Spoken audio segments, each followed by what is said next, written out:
নমস্কার বন্ধুরা, আমি সহেলি। আপনারা দেখছেন সহেলির রান্নাঘর। তো আজকের মেনু হচ্ছে পোলাও ও আলুর দম। তো কি কি লাগছে পোলাও আলুর দম বানাতে সেটাই আপনাদের দেখাচ্ছি। প্রথমে আলুর দম বানানোর জন্য এখানে আমি 5টা বড় বড় আলু নিয়ে নিয়েছি।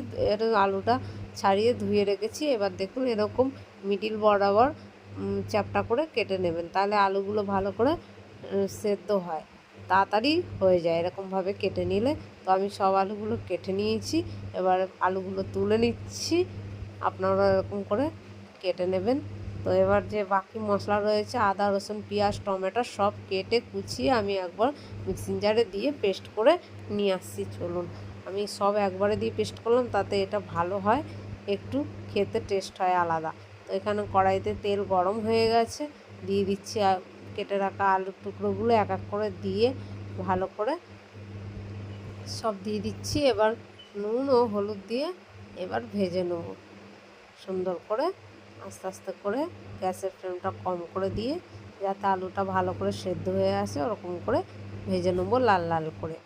আপনারাও এরকম করে আস্তে করে ঢেকে ঢেকে ভেজে নেবেন, দেখবেন আলুটা ভেতরটা পুরো সেদ্ধ হয়ে গেছে। আর আলুগুলো আমার সব ভাজা হয়ে গেছে, তো তুলে নিচ্ছি। এবার ওই তেলে একটু তেজপাতা আর একটু গরম মশলা ফোড়ন দিয়ে দিলাম, দিয়ে দিলাম পেস্ট করা মশলাটা, দিয়ে ভালো করে কষিয়ে নিচ্ছি। একটুখানি সুন্দর করে কষিয়ে নেবেন।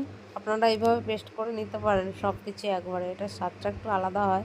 তো দিয়ে দিচ্ছি একটু স্বাদ মতো চিনি, যাতে কালারটাও সুন্দর আসে আর আলুর দমের টেস্টটাও আরও সুন্দর হয়, ভালো হবে টেস্টটা। দিয়ে একটু কষিয়ে নিলাম। এবার দিয়ে দেবো রেগুলারের মশলা, যেটা আমরা প্রত্যেক দিন রান্নায় ব্যবহার করি যে মশলাগুলো, সেটাই দিয়ে দিলাম। হলুদ গুঁড়ো, জিরের গুঁড়ো, ধনের গুঁড়ো ও স্বাদ মতো লঙ্কার গুঁড়ো দিয়ে ভালো করে কষিয়ে নিচ্ছি। এটা সুন্দর করে আস্তে আস্তে করে কষিয়ে নিচ্ছি, যাতে কাঁচা গন্ধটা দূর হয়ে যায়। এবার দিয়ে দেবো ফ্যাটানো টক দই। আমি এখানে 100 গ্রাম মতো টক দই নিয়েছিলাম ফাটিয়ে, ওটাই দিয়ে দিলাম, দিয়ে ভালো করে কষিয়ে নিচ্ছি। এবার দিয়ে দেবো ভেজে রাখা আলুগুলো দিয়ে একটু ভালো করে কষিয়ে নিচ্ছি। আস্তে আস্তে করে কষাতে হবে ভালো করে, যাতে ভালো করে কষিয়ে একটু সামান্য একটু জল দিয়ে আবারও কষিয়ে নিচ্ছি। আপনারাও এরকমভাবে একটু সামান্য জল দিয়ে কষিয়ে নেবেন। তারপরে আমি পরিমাণ মতন জল দিয়ে দিলাম। আপনারা যতটা ঝোল বা গ্রেভি রাখবেন সেই অনুযায়ী জল দিয়ে দেবেন। তো আমি এখানে ঝোল রাখবো না, পুরো মাখা মাখা রাখবো, সেই অনুযায়ী জল দিয়ে স্বাদ মতো নুন দিয়ে ঢেকে দিলাম। এবার এই দিকে নিয়ে নিয়েছি বাসমতি রাইস। আমি রাইসটা 1 ঘন্টা মতন ভিজিয়ে রেখেছিলাম, দিয়ে জল ছেঁকে তুলে নিয়েছি। এবার এর মধ্যে দিয়ে দিলাম আদা বাটা, হলুদের গুঁড়ো, লঙ্কার গুঁড়ো ও চিনি দিয়ে 1 চামচ মতন ঘি দিয়ে দেবো, দিয়ে ভালো করে মাখিয়ে নেব। ভালো করে মাখাতে হবে, কিন্তু যতক্ষণ না চিনিটা গলে যায় ততক্ষণ ধরে আমি ভালো করে মাখিয়ে নিচ্ছি সুন্দর করে। আপনারাও এরকম করে মাখিয়ে নেবেন, তাতে টেস্টটা ভালো হয় আরও। দিয়ে এবার ঢেকে রাখবেন আধা ঘন্টার জন্য। দিয়ে এদিকে আমার আলুর দমটা প্রায় হয়েই এসছে। এবার নামানোর আগে দিয়ে দেবো একটুখানি গরম মশলা ও ঘি। তো আলুটা দেখুন কেমন সেদ্ধ হয়ে গেছে, দেখালাম। এবার দিয়ে দিলাম ঘিটা দিয়ে একটুখানি নেড়ে তারপরে দিয়ে দিলাম গরম মশলা। এবার গরম মশলা দিয়ে সুন্দর করে নেড়ে চেড়ে আজকের আলুর দম রেডি করে নিচ্ছি। আলুর দমটা আপনারা এরকম করে বানিয়ে নেবেন। তো আলুর দমটা হয়ে গেছে আমার, আমি তুলে নিচ্ছি। এই সাইডে আমার কড়াই গরম হয়ে গেছে, তাতে দিয়ে দিলাম 1 চামচ মতন ঘি। আপনারা চাইলে সাদা তেল দিয়েও দিতে পারেন, আমি এখানে ঘি দিয়েছি। দিয়ে তেজপাতা ও গরম মশলা ফোড়ন দিয়ে এবার দিয়ে দিলাম রাইসটা, দিয়ে ভালো করে ভেজে নেবো। একটু দেখবেন যেন একটু জল না থাকে, হালকা করে ভেজে আসবে, চালগুলো প্রায় শক্ত শক্ত হয়ে আসবে, সেরকম করে আপনারা ভেজে নেবেন।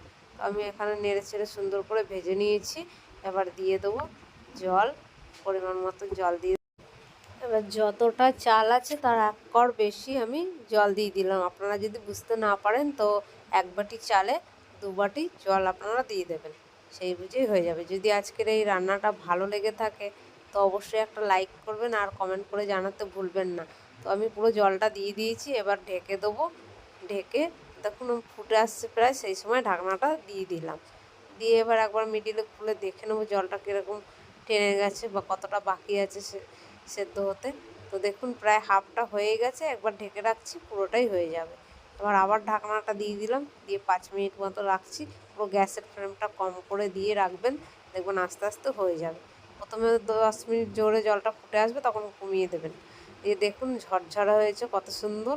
আমার আজকের পোলাওটা রেডি হয়ে গেছে। আপনারা অবশ্যই কাজু কিশমিশ দিয়ে দেবেন, আমার কাছে ছিল না, আমি তাই দিতে পারিনি। কাজু কিশমিশ দিলে স্বাদটা আরও ভালো হয়ে যাবে। তো 5 মিনিট আমি ঢেকে রেখেছিলাম, দেখুন এবার প্লেটিং করছি, এরকম ঝরঝরে হয়েছে। তো আজকে যদি রান্নাটা ভালো লাগে তো অবশ্যই একটা লাইক